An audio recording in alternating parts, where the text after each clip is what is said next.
Ça, c'est le Xiaomi 17 Pro Max et comme vous le savez sûrement, il est actuellement seulement disponible en Chine avec aucune garantie qu'il sortira en Europe avec le reste de la série Xiaomi 17 en février. Mais ça ne veut pas dire qu'on ne peut pas en profiter ici. On peut l'importer directement depuis la Chine, ça coûte moins cher et en changeant quelques paramètres, on peut retrouver une expérience vraiment proche de ce qu'on aurait sur un modèle global. Aujourd'hui, je vais vous montrer ce qu'il faut faire pour avoir le Google Play Store, la fonction entourer pour rechercher, éviter d'avoir des notifications en retard et d'autres petites choses comme ça qui peuvent vous empêcher de sauter le pas. Et d'ailleurs, tout ce que je vais vous dire peut s'appliquer à n'importe quel smartphone Xiaomi acheté en Chine. Alors le premier paramétrage qu'on va faire, ça va être au niveau du clavier, parce que quand on le reçoit par défaut, on est sur un clavier chinois avec des caractères chinois, ce qui n'est pas forcément évident pour continuer de l'utiliser. Donc là, tout simplement, on va venir appuyer sur ce bouton, ce qui va nous passer en clavier QWERTY. Et un petit peu plus tard, on va voir pour installer Gboard, par exemple, le clavier de Google, ce qui sera plus intéressant et qui permettra d'enlever complètement ces caractères chinois. L'autre étape qu'on va pouvoir faire aussi assez facilement et rapidement, ça va être de retirer tout ce qui est application chinoise. Donc par défaut, on va avoir des applications qu'on ne va pas forcément utiliser. Donc par exemple, là, il y a un truc qui s'appelle Dianping, qu'on peut supprimer. S'il y a des jeux ou des choses comme ça, jd.com, donc un site de commerce chinois, on peut l'enlever aussi. Et le principe sera le même, bien sûr, sur tous les smartphones Xiaomi, quand on les reçoit, s'il y a des choses qu'on n'a pas envie d'avoir, on peut juste faire le tour et les enlever. Ça prend quelques minutes, je trouve pas que ça soit très gênant plus que ça. Je sais que certains s'en plaignent en fonction des modèles, mais c'est pas non plus le truc qui prend le plus de temps à faire. Voilà, donc là j'ai retiré la plupart des applications, il y en a certaines aussi qui se trouvent directement ici au niveau de l'écran d'accueil. Ce qui est bien aussi de les retirer, c'est que ça va vous éviter de recevoir des notifications en chinois de ces différentes applications qui ne vous servent pas plus que ça. Donc maintenant que ça c'est fait, on va installer le Play Store, donc qui va nous permettre d'installer toutes les applications qu'on souhaiterait avoir. Moi je l'ai acheté sur Trading Shenzhen ce téléphone, donc eux ce qu'ils font c'est qu'ils préparent le téléphone avant de l'envoyer, ça leur permet de vérifier que tout fonctionne et de rajouter le Play Store et différentes choses comme ça. Donc si vous l'achetez chez Trading Shenzhen, je vous mets le lien en description et ça vous évite d'avoir à faire ces différentes étapes. Si vous avez peur qu'il touche à quelque chose de particulier, rien n'empêche de le réinitialiser complètement et de faire ce paramètre vous-même. Donc là, on va aller dans l'application qui s'appelle Get Apps, donc c'est une application par défaut de Xiaomi, et on a juste à taper Play Store pour la voir apparaître. Donc comme vous le voyez, il est ici, donc c'est Google Play Store, et par la suite, vous pouvez aussi venir faire des mises à jour.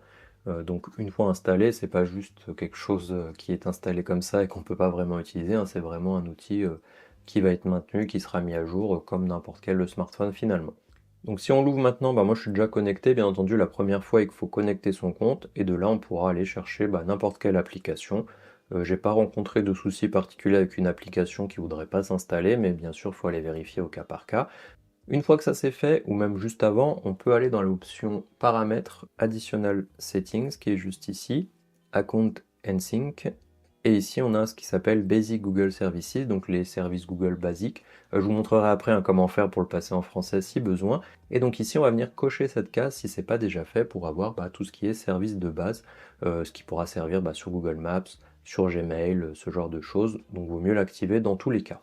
Donc maintenant, une fois qu'on a le Play Store, on va venir installer toutes les différentes applications qu'on voudrait avoir. Comme vous le voyez, j'ai déjà mis Netflix, Gmail, Calendar, une application de banque, le Google Wallet aussi, donc le portefeuille. Donc il y a vraiment tout. Si je vous montre aussi ici au niveau du DRM Info, donc ça c'est quelque chose que j'installe en général rapidement, ça permet de voir aussi quelle version on a au niveau de la sécurité pour les applis Google et ce genre de choses. Donc ici on est en L1, ce qui veut dire par exemple sur Netflix on a bien de la Full HD. Par contre on n'a pas de HDR comme j'ai pu voir sur un autre téléphone que j'avais. Donc je pense que le téléphone le supporte, mais ici du fait qu'on soit sur la version chinoise et autres, malheureusement ça ne sera pas possible. Donc là on peut aller vérifier ici dans les spécifications de lecture, donc on est bien en Full HD, donc il n'y a pas de problème, sachant que des fois sur des téléphones chinois, c'est pas possible de l'avoir malheureusement, même si on est en L1 au niveau de la version. Donc là si on veut passer le téléphone en français, on va utiliser une application qui s'appelle Set Edit. Alors personnellement je ne l'ai jamais fait, donc je vais le faire avec vous en espérant que ça fonctionne correctement. Ça c'est une application qui était aussi préinstallée par Trading Shenzhen. Donc on va aller dessus, en fait on a tout un tas de paramètres qui sont accessibles, donc il n'y a pas besoin d'être root ou quoi que ce soit sur le téléphone. Et normalement on descend quasiment tout en bas et on va remonter jusqu'à local.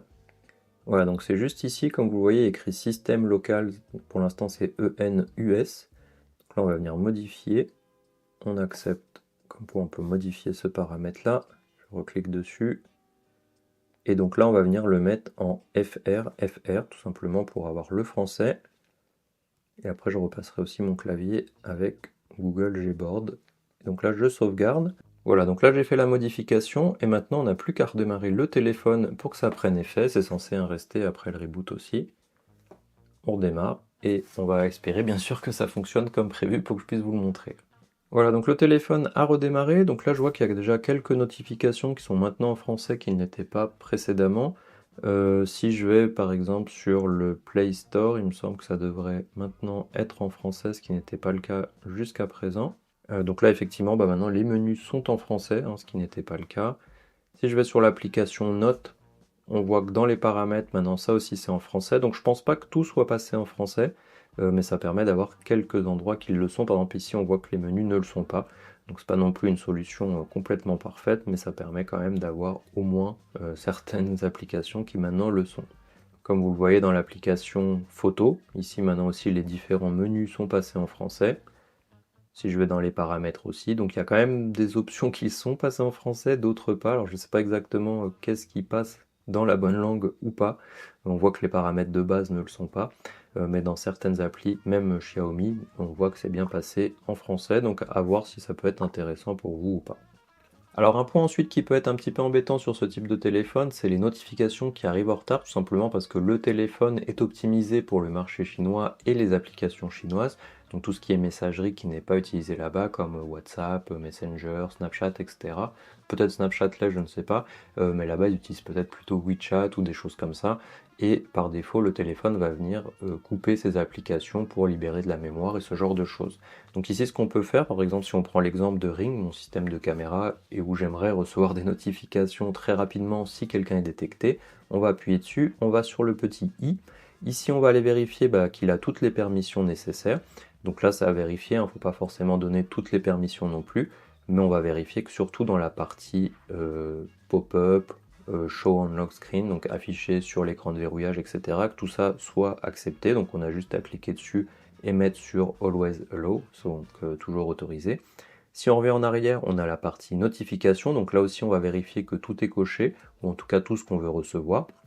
Ici c'est le cas. On va aussi cocher la case Auto Start qui par défaut en général n'est pas cochée. Alors ils nous préviennent que ça peut augmenter l'utilisation de la batterie, hein, ce qui est normal parce que l'application va pouvoir démarrer toute seule ou en tout cas au démarrage du téléphone. L'autre chose qu'on va venir modifier, c'est dans la partie batterie. Ici on va venir retirer les restrictions. Par défaut en général c'est sur Battery Saver, ce qui veut dire que le système va détecter quand une application utilise de la batterie et venir la couper, ce qu'on ne veut pas sur ce type de produit. Donc là sur Ring, sur Messenger, j'ai testé, j'ai pas eu de soucis de notification, donc j'avais bien les notifications en même temps que mon smartphone classique, donc là ça semblait bien fonctionner, mais encore une fois, il faut tester appli par appli et voir si ça fonctionne de la même façon pour vous. Alors concernant cet écran arrière, j'ai trouvé une vidéo expliquant comment installer une appli qui s'appelle MRSS, qui permet d'avoir plus de notifications disponibles sur l'écran, de choisir entre les différentes applications qu'on voudrait avoir, d'avoir un petit peu plus de choses à afficher, et aussi d'afficher une application qui serait de l'écran principal sur cet écran externe. Personnellement, je ne l'ai pas fait car je vois pas vraiment l'intérêt de m'embêter avec les différentes étapes pour quelque chose que je ne vais pas vraiment utiliser par la suite. Que les notifications arrivent sur cet écran ou pas, ça me change pas grand chose. Et jouer par exemple à un jeu qui est prévu pour l'écran principal sur le petit écran, je vois pas non plus l'intérêt, à part faire un TikTok dessus pour dire que c'est possible. Je vois pas vraiment la plus-value parce que ça sera forcément plus agréable à jouer sur l'écran principal. Ça m'amène aussi au sujet de l'intérêt de cet écran de façon générale, et c'est vrai que depuis que j'utilise ce téléphone, ça m'a pas vraiment servi. Le seul intérêt que je peux voir, ça serait dans le cas où je souhaite me filmer avec mon smartphone et que j'ai pas mon Osmo Pocket 3 avec moi ou mon appareil photo, ce qui peut arriver pour filmer par exemple des images d'illustration, d'écouteurs quand je suis dans la rue ou ce genre de choses, et ou sinon j'aurais plutôt utilisé la caméra selfie de moins bonne qualité pour me filmer. Alors c'est quand même assez spécifique comme utilisation, et vu le peu de fois que ça m'arrive, c'est pas très grave de me filmer avec cette caméra selfie. Par contre c'est vrai que j'ai un voyage prévu le mois prochain et j'hésite vraiment entre prendre juste ce smartphone et d'avoir un écran à disposition, ou au contraire plutôt prendre mon Osmo Pocket 3 et me filmer avec de temps en temps. Mais c'est vrai que l'avantage aussi du smartphone par rapport à l'Osmo Pocket 3, c'est que ici je vais avoir plusieurs capteurs, je vais pouvoir l'utiliser pour la photo, je vais pouvoir filmer de loin avec le capteur x5 alors qu'ici on est limité jusqu'au x2 où ça passe encore. Donc c'est vrai que c'est des avantages d'avoir tout dans un seul package et du coup si j'ai déjà ce téléphone pour téléphoner, ça m'évite d'avoir plusieurs appareils. Donc dans ces cas-là, ça pourrait m'être utile. Après c'est vrai que si on n'est pas créateur de contenu, on n'est pas forcément obligé d'avoir un écran arrière à l'arrière de son téléphone. Alors ensuite, l'autre étape, ça va être de désactiver tout ce qui est vraiment propre au marché chinois. Par exemple, si on fait ça sur un téléphone chinois, on va avoir ce App Vault où il y a pas mal d'applis chinoises qu'on n'a pas forcément besoin. On va aussi avoir par exemple la possibilité de chercher avec l'outil chinois, là aussi. C'est pas forcément quelque chose qu'on voudrait. Donc tout ça, on va pouvoir les désactiver assez facilement. Pour cela, on va rester appuyé sur l'écran. On va aller dans la partie paramètres et dans plus. Donc tout ça, vous voyez maintenant, c'est en français, alors que si on n'avait pas fait la partie 7 Edit, tout ça serait en anglais. Donc ici, on va pouvoir désactiver le coffre d'application, donc le App Vault. C'est la partie que je vous ai dit avant quand on swipe sur le côté. Et on peut aussi aller voir dans la partie recherche de l'écran d'accueil. Donc là, on peut retirer la partie recherche, personnellement, que je n'utilise pas. Mais du coup, il y avait aussi le fait de, voilà, quand on glisse le doigt de l'écran, on va plutôt avoir le panneau de contrôle et plus l'option de rechercher. Donc là, si on revient en arrière, si je fais ça maintenant, j'ai plutôt le panneau de contrôle et j'ai plus la recherche qui s'active forcément. Si je reviens sur la gauche, j'ai plus non plus la partie coffre d'application. Alors pour le clavier, comme je vous le disais avant, moi j'utilise Gboard en général, c'est la même chose que j'utilise sur mes différents appareils Android, donc ça c'est quelque chose qu'on va venir installer directement sur le Play Store. Après on va pouvoir venir modifier et choisir différentes choses, donc là on va plutôt choisir de l'utiliser lui plutôt que le clavier chinois. Donc là maintenant si je rouvre quelque chose, par exemple Chrome, et que je veux taper, ici maintenant j'ai un clavier classique de chez Google. Ici c'est le clavier QWERTZ parce que je suis en Suisse, mais c'est le même fonctionnement si on veut mettre du français ou autre chose. Alors un autre endroit où des fois on a pas mal de caractères chinois, c'est dans la partie calendrier. Donc comme vous le voyez ici, par défaut on a plein de caractères chinois, on ne sait pas forcément ce que ça veut dire, ou en tout cas pas moi. Et ici ce qu'on va faire, c'est qu'on va aller dans les trois petits points, dans la partie paramètres. Ici, on va venir vérifier qu'est-ce qu'on a au niveau des autres calendriers et on va retirer cette partie calendrier traditionnel chinois. Donc déjà, ça va nous enlever une grosse partie des choses qui sont là, qui est écrite en chinois justement. On va aller aussi dans la partie vacances. Donc ici, on va retirer les vacances chinoises. On peut mettre les vacances françaises ou ce qu'on veut. Donc là, si on revient en arrière, on n'a plus tout ce qui était jusqu'à présent ici. Donc en allant dans la partie Account Calendars, ici on va pouvoir ajouter son calendrier Gmail par exemple.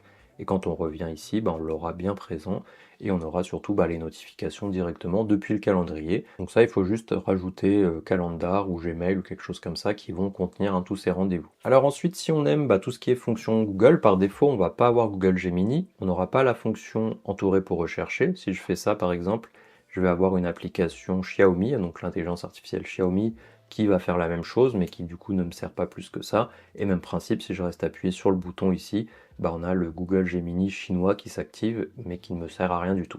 Donc pour ça, on peut déjà aller désactiver tout ça. Donc ça va être dans la partie assistant Xiaomi Hyper AI. Donc là, on va pouvoir aller le désactiver complètement si on n'a pas vraiment prévu de s'en servir. Donc on peut venir tout désactiver au fur et à mesure. Ici dans la partie Wake Method, c'est là on va pouvoir choisir de enlever sa fonction du bouton Power, parce que j'en ai pas besoin. Comme vous le voyez, il faut vraiment aller dans chaque sous-menu si on veut complètement l'enlever. Ok, donc là normalement on devrait être bon. Et maintenant, si j'appuie ici, il va plus s'activer. Donc là maintenant on va aller sur le Play Store pour installer l'application Google, si ce n'est pas déjà fait, et l'application Gemini. Donc ça va nous permettre d'avoir l'équivalent de ce qu'on aurait d'habitude. Donc là vous voyez Google est installé, Gemini est installé, donc là si je veux je peux l'ouvrir directement et lui parler. Vous voyez il y a bien toutes les fonctions, soit pour lui parler directement, soit pour utiliser Google Gemini Live, donc ça fonctionne correctement comme sur n'importe quel smartphone Android, il n'y a pas de restriction particulière. Bien entendu, on n'aura pas la fonction rapide de rester appuyé ici. J'ai vu qu'il y avait certaines applications qui permettaient de faire ça. En fait, c'est des applications qui permettent de gérer des raccourcis. Dans mon cas, c'est pas très grave, ça me dérange pas d'aller appuyer sur Google Gemini pour pouvoir l'utiliser, mais c'est quelque chose qui est faisable. Par contre, il y a une fonction que moi j'utilise tout le temps, c'est la fonction entourer pour rechercher, que ce soit pour traduire du texte, pour faire une photo de quelque chose et voir ce que c'est, etc. Donc là, on n'aura pas la possibilité de l'avoir directement en bas en restant appuyé, mais on peut rajouter une application qui s'appelle Mi CTS, qui va faire la même chose. Donc cette appli, on ne peut pas la prendre sur le Play Store, mais il faut télécharger le fichier APK directement sur le site, je vous mettrai le lien en description. Et ce qu'on fait, une fois qu'on l'a installé, c'est qu'on va soit pouvoir appuyer dessus directement, ce qui n'est pas très pratique parce qu'il faut sortir de son application, soit ici on va avoir un raccourci qui va venir se rajouter. Donc là, il faut juste aller dans Modifier, cliquer dessus pour l'avoir dans les paramètres les plus rapides. Donc juste là. Et donc si par exemple je vais sur Google et que je descends et j'appuie sur cette fonction, et comme vous voyez, ça m'a détecté comme d'habitude, et là je peux juste entourer les choses que je veux ou traduire, et ça fonctionne. Donc ça c'est vraiment bien parce que c'est quelque chose qui me manquait en passant sur un téléphone chinois. La seule chose à prendre en compte, c'est que des fois c'est un petit peu lent. Vous voyez, là je l'ai fait, ça a plutôt bien marché. Si je recommence tout de suite après, bon là ça fonctionne aussi, on peut faire de la traduction, etc.